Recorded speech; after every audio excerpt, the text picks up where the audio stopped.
Hey everybody, this is Mike. Welcome back to the Z Motorsports shop and channel. Today we're going to be servicing the transmission on our 2003 Monaco Dynasty on the Roadmaster chassis. It has the Allison 3000 transmission, the MD3060 to be exact, coupled to the ISL 400 engine. Now, we've owned the coach for 16 years now. It's a 2003. And so it's actually, technically it's 21 years old, but because it rolled off the assembly line in 2002.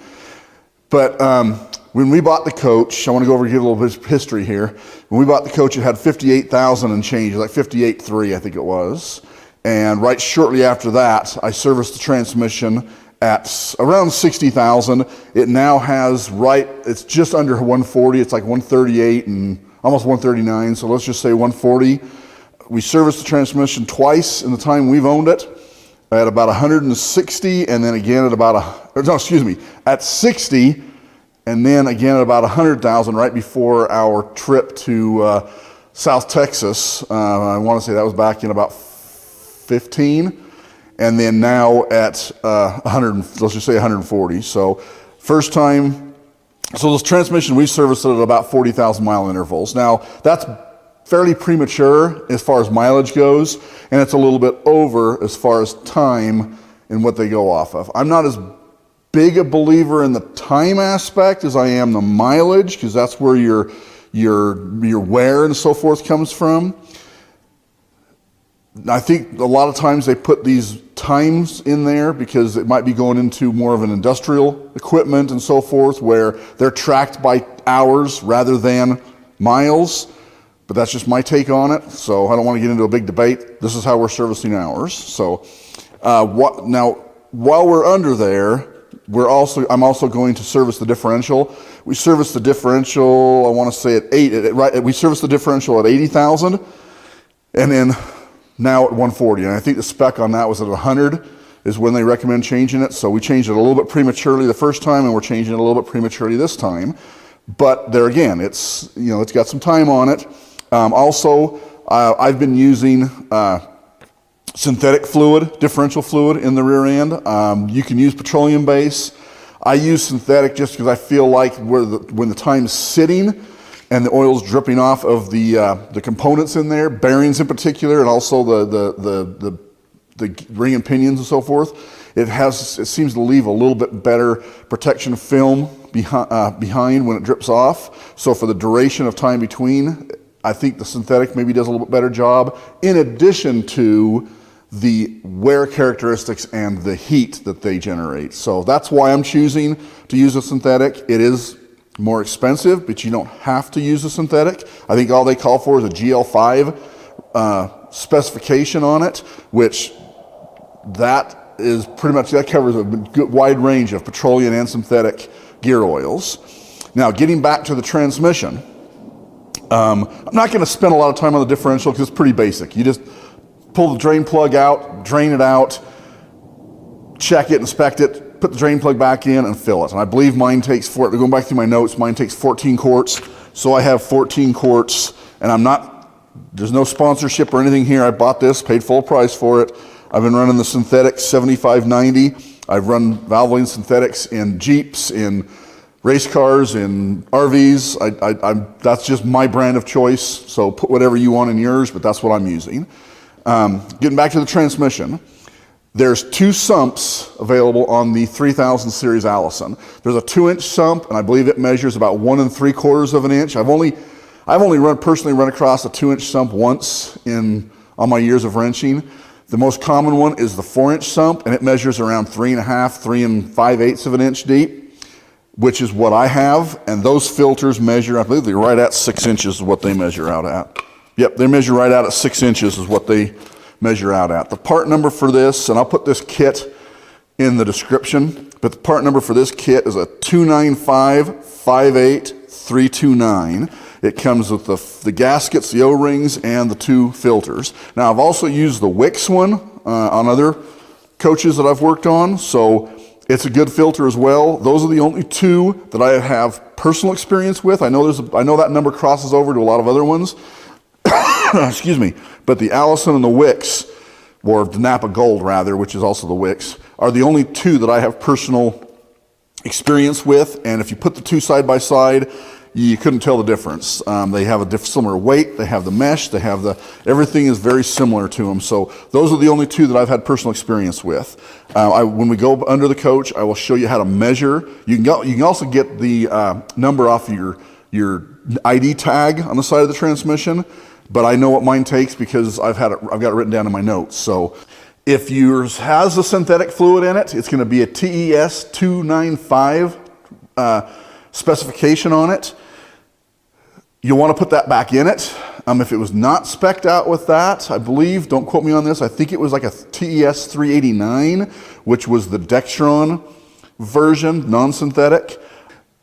Transcend is the brand, or is the nomenclature that it's labeled under in your Allison books, and even like in the Monaco books, it's labeled as Transcend. Castrol, I believe, is the only one that carries that Transcend nomenclature with it, but it's the spec that you want to pay more closer attention to. That TES 295, that's the spec you're after. Every time I've done mine, I've used the mobile Delvac. It has the TES, and it actually has the big label right on it. Allison TES 295 spec. So that's what I've been using. There again, not sponsored by anything. That's just personal use, what I've been using. Now, there is a new one out that's the spec of TES 668. You can use that in place of the 295. It's reverse engineered, so you can use either or of those. But if you have synthetic transmission fluid in it, if it's spec'd with the TES 668 or the TES 295, those are going to be your synthetic fluids. So the 2-inch sump, and don't quote me on this, I'm just going off of memory on this, but it seems like the 2-inch sump had a 17 quart capacity during a filter and fluid change, and I know for certain the 4-inch sump ones have a 19 quart capacity, because that's what my notes indicate, and I've done a few of them, so I know that's 19 quarts. So you buy a 5-gallon bucket, you'll be about a quart shy of using it all. So with that said, let's get underneath this thing, and I'll show you how to measure the difference, and let's get the fluids draining. So here we are at the back of the coach, and it should go without saying that if you're going to be underneath your coach, make sure you have it adequately propped up. By adequate, I don't necessarily mean raise your airbags up or your hydraulic leveling jacks down. You should use proper jack stands. I've got 22-ton jack stands under the rear of this and under the front as well, just to keep it up to the top of the airbags to give me a little bit more room. So when you come underneath, make sure you have adequate capacity for the roughly 5 gallons, 4 to 5 gallons, depending on which transmission you have, 4 to 5 gallons of fluid. So looking at the transmission, hold on, let me make sure the cameras.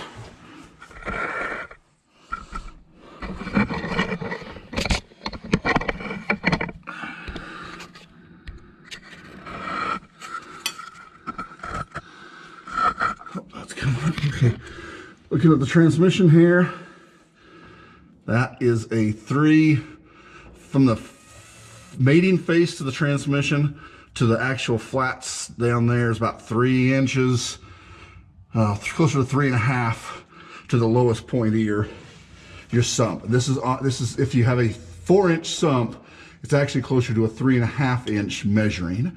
I believe the 2-inch sump measures like 1 3/4. Okay, now these are your 2 filters. You have a lube filter and a main filter. They are identical. The cover plates are identical. Everything's the same on them, so don't worry side to side. I like to drain the fluid first. Now, if you're just doing filters, you do not have to drain all the fluid if you're just doing the filters. Where I'm doing everything, I'm going to drain the fluid first, let it drain for a little bit while I go up and dump the differential also. But then you go ahead and pull, I think each one has 6 fasteners. Yeah, 6 fasteners around the covers. So The drain is to the, I guess it'd be if it's from the engine, it's going to be the far rear right. If you're looking at the flywheel, where the engine's inverted, it's going to be left side front. But there's a plug that takes a 3/8 ratchet or adapter. So go ahead, and I just use these plastic totes. They work really good for things like this, for coolant, things like that, you can go ahead and dump your fluids into. So I don't know how much this is showing up on camera, but I'm just reaching around the tote here, the tub, and undoing the plug. Boom. And there's the fluid. And actually, it doesn't look too bad. It's been draining for a little while. It's down to a drip, so I'm going to clean the drain plug area. Splash a little brake wash. Now, yeah, that was my head, you heard.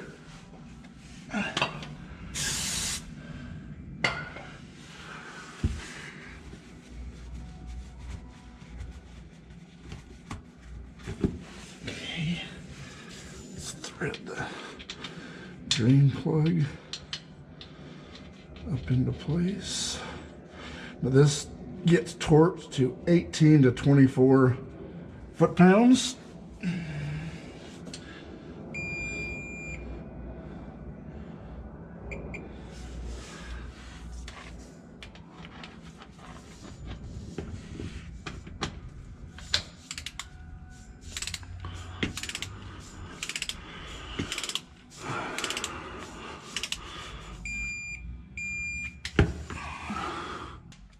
It is, I got it right, so it is 15 millimeter heads on these bolts. So I am going to grab my smaller drain bucket so I can get underneath this cross member, because it will drip down, hit the cross member, and then you'll have to wipe the cross member off when you're done. So I'm going to pull this drain bucket out. I'm going to put my smaller drain bucket under here so I can capture more of the fluid with these filters coming out.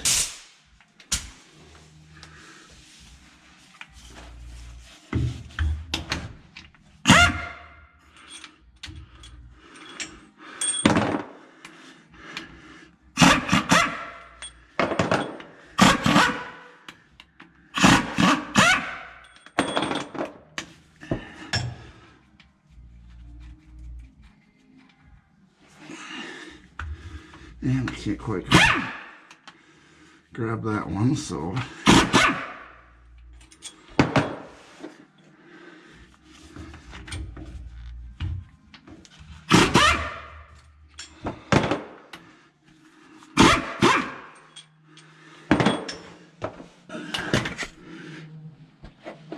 I'm gonna grab these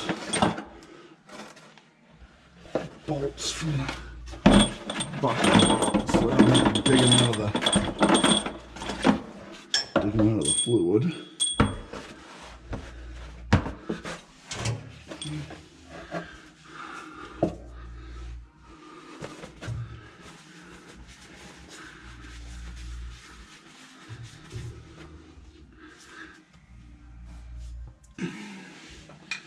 Let's see. Pry bar. You don't want to get underneath. Yeah, there you go. So you don't want to get underneath and damage the sealing surface, but if you just kind of, there you go. If you just kind of get along the edge and use the recess of the sump. All right, so I will just grab the impact and a wrench.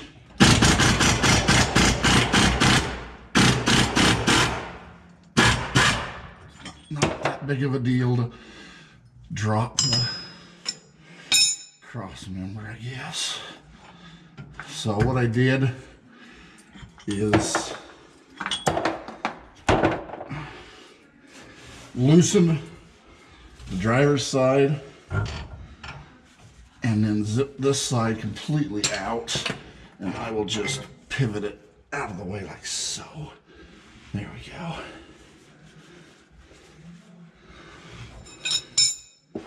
So 2 bolts and it's out of the way. It's not, I made a bigger deal out of that than it really was.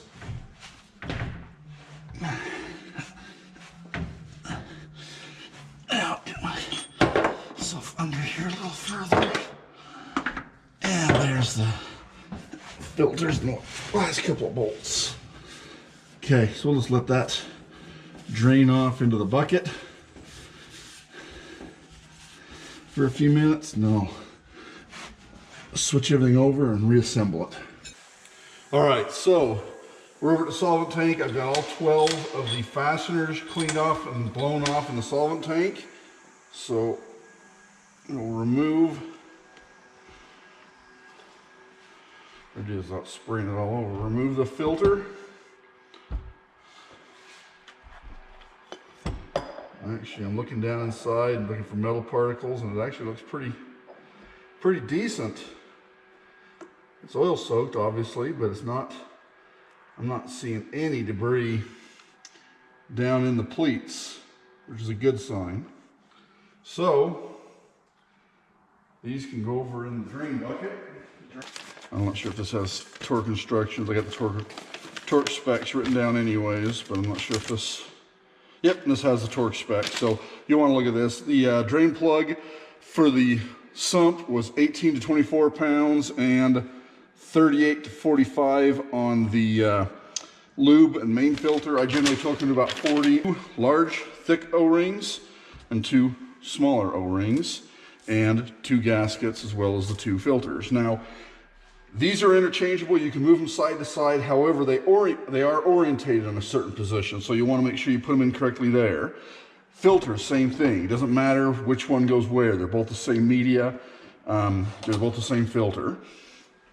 Make sure you torque these though, because I got to hand it to the Allison engineers. They really did a good job. They O-ringed it and gasked. So seldom have I ever, well, I haven't seen one of these leak, but make sure the surface is clean on both the flange here, the cap, and the body of the transmission, and make sure you put them in straight so you don't camp the cap in there, and then make sure you torque them in place. So let's go ahead before we get too carried away and get the old gasket removed.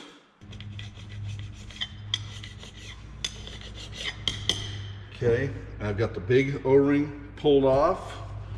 Let's go ahead and grab the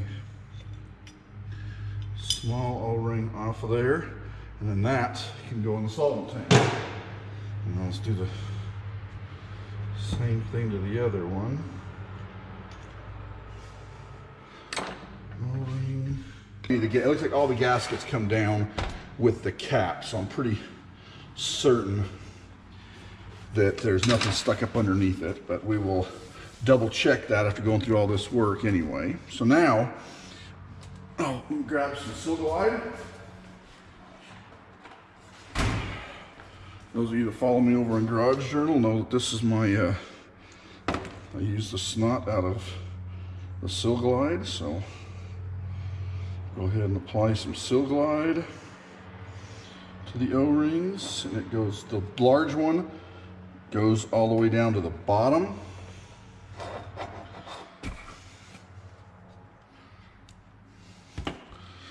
We'll put it on both of them.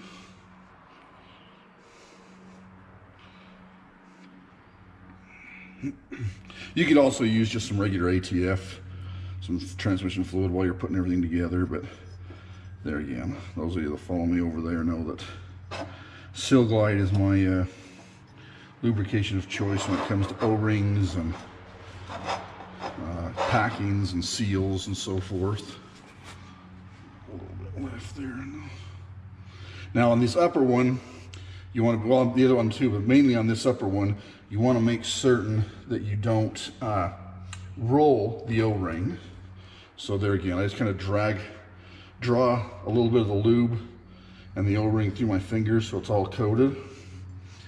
Put it in place. You want to make sure that it's not twisted in the groove, because then if you go to put it together, it actually can tear and roll the O-ring even more.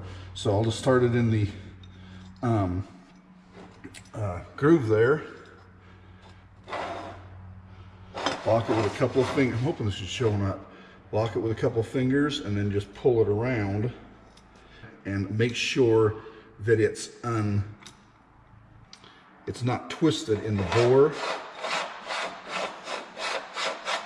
so that it's relaxed and fits in the bore there good. So there's one. Go ahead and do the other one here. Like I said, I'll just kind of put it in with my index finger, run it around with my middle finger about as far as I can. That's probably spread 90 degrees, maybe not quite 90. And then I'll use the seal tool to insert it. Spin it around, relax it. Okay, we're good there. So the seals are in place. Now take the gaskets and put the gaskets in place. There again, these go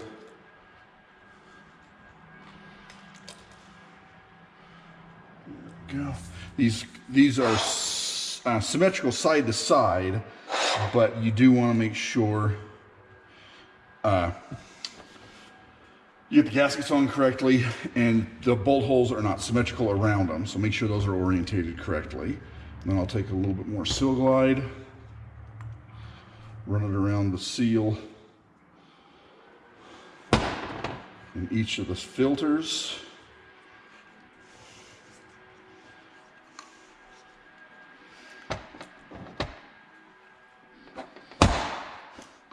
Pop it down into place.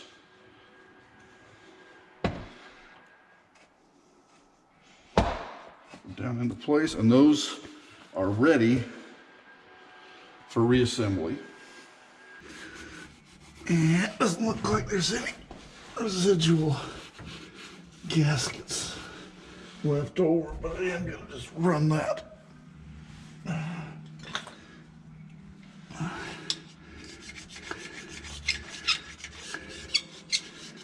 Scrape around it just to make sure.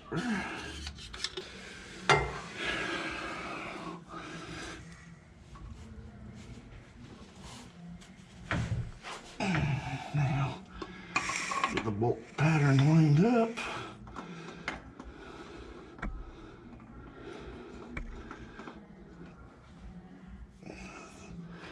Nothing there. Nope. Here we go. A couple bolts, start them just so the gaskets don't rotate.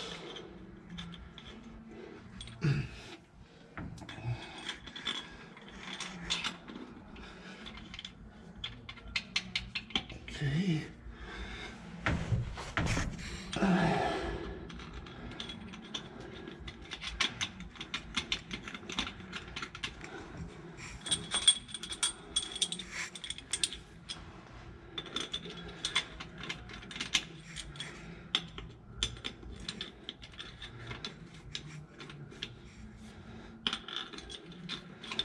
Okay, the gasket's laying flat down against the cover. Go ahead and run that up. And I'm just going to snug it up with the impact. I'm going to turn it way down.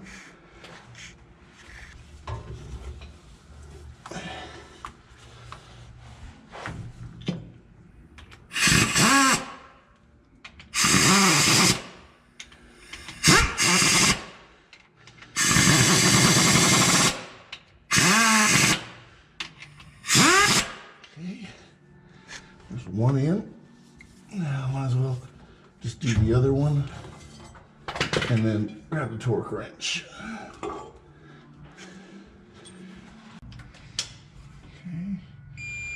Again, the torque on these is 38 to 43 or 45. I usually go to 40. So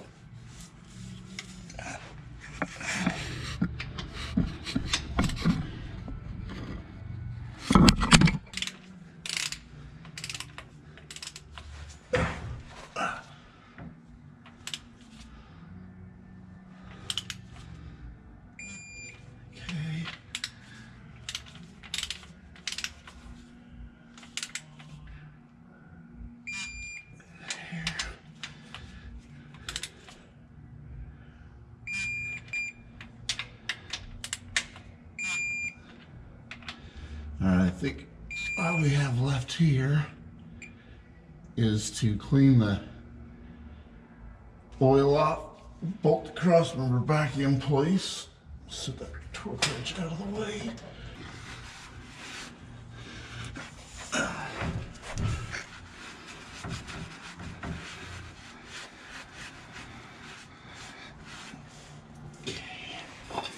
One more time.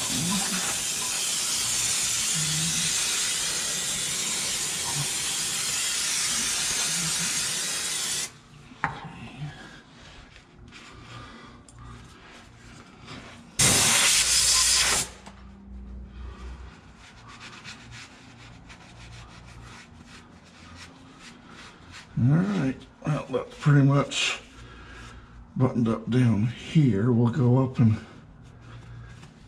put some transmission fluid in it, and this job's done. So I've got my filled container with a flexible spout and the fresh fluid ready for filling. So if you made it through the video this far, it's pretty safe to say you've got a diesel pusher coach if you have the 3000 transmission. So the engine's in the rear, obviously. Now this is where things will vary. Depending on chassis and or coach manufacturer, you may have a dipstick in the engine bay. Back here, here's my engine oil filter for my Cummins ISL. Generally, there'll be one next to it there, or I've seen them more prevalently actually on the passenger side over here under like where my surge tank is at. Monaco, for some reason, does not usually put them in the engine bay. I can't speak for later model ones. The ones I've seen up to about 06, 07-ish are generally under the floor in the bedroom, and they're not back here at the engine bay. But anybody who knows Monacos in particular knows that they're snowflakes, and I don't think there's two of them the same anyway. So let's go into the bedroom and I'll show you where my transmission fill is at, which is more than likely where the majority of Monacos are going to be located. Our Monaco Dynasty has a rear closet, which the engine hatch is on the floor in the closet, but just outside in the step area is a pull-up panel with some quick release tabs, and right to the side there is the transmission fill. So I have the dipstick out, I have an absorbent pad placed around it, and now I'm going to fill it. Now at this point there's nowhere really to set the camera where I'm not going to bump it, be in the way, and to be perfectly honest, I'm more concerned about getting a drip of oil, of fluid on my carpet or on the wife's bedspread. So to avoid all that crap and an ass chewing from the wife, I am going to turn the camera off at this point and bring back after it's full. All right, so I fired it up, put it in reverse, went through the gear just to make sure all the passages were filled with fluid. When I filled the fluid, it was well above the cold line, which is common because it hasn't been charged into the valve body or anything yet. So I apologize if there's some glare coming in. I opened the shop door here just so I could get some ventilation and not get the smell of exhaust all through the shop. So anyway, I'll let it run here for a couple more minutes. I'll go switch through the gears a couple times, make sure forward, reverse, make sure everything's fully charged again. Let it sit for a few minutes, and then I'll go back and double check, and it should be closer to the cold mark at that point. Now the best way, or the way I prefer, I shouldn't say the best way, the way I prefer, you can check it through the dipstick every time. For those that have a dipstick back in the engine bay from the access from the outside, it might be just as easy. Where mine, I've got to have the slide out and the floor up on the step. I've found that the Allison procedure is you push the up and down arrows simultaneously with the transmission up to operating temperature, which is 160 to 200 degrees. And if you push those two buttons simultaneously at idle, it should flash out a code. And if the oil level's okay, it'll be an OL, then a space, and then okay. That's your fluid level. If you, that's also how you check for other codes. But if I was to check it right now, excuse me, if I was to check that right now, I'd get a under temperature code because I know the transmission's not temperature. Generally, when I check mine is when we're on our way, or excuse me, when we're returning home from a trip and I'm backing it up to the shop apron. I know my shop apron outside in the backyard here is dead nuts level. So when we pull into the neighborhood, I drop the Jeep and everything. My transmission's already right around 180, sitting right on about the same as the engine temperature. It's 170 to 180. So I'll disconnect the Jeep. I'll back the coach up to the door here, and then I will stop, set the park brake, and hit those two keys, up and down arrows simultaneously, and I usually get an OL okay. That's how I know that the oil level's okay, and I do that, I don't know, not every trip, every few trips, unless I suspect something. But that's generally how I check it. I think that's the way Allison prefers you to check it, is through the keypad as well, because some of the manufacturers will alter or modify the dipsticks, and so Allison recommends you just use the sensors that are built into the transmission. So that's generally the way I check it. You can check yours however you want. So anyway, I'm going to go through the gears one more time here, and then I am going to shut her down, manually check it, and I'm sure everything's going to look good because I pulled out these. I put back in the same amount I pulled out. So anyway, that pretty much concludes the Allison 3000, and the 4000s are going to be serviced the same way. It's just going to be your quantities are different, and I'm not sure about the filters. I think the filters might even be the same, but don't quote me on that, because the filters kit on this showed the 3000 and the 4000 on it. So, but anyway, double check the transmission that's in your coach. And I hope you found this helpful, and appreciate the feedback and comments. So thank you for watching.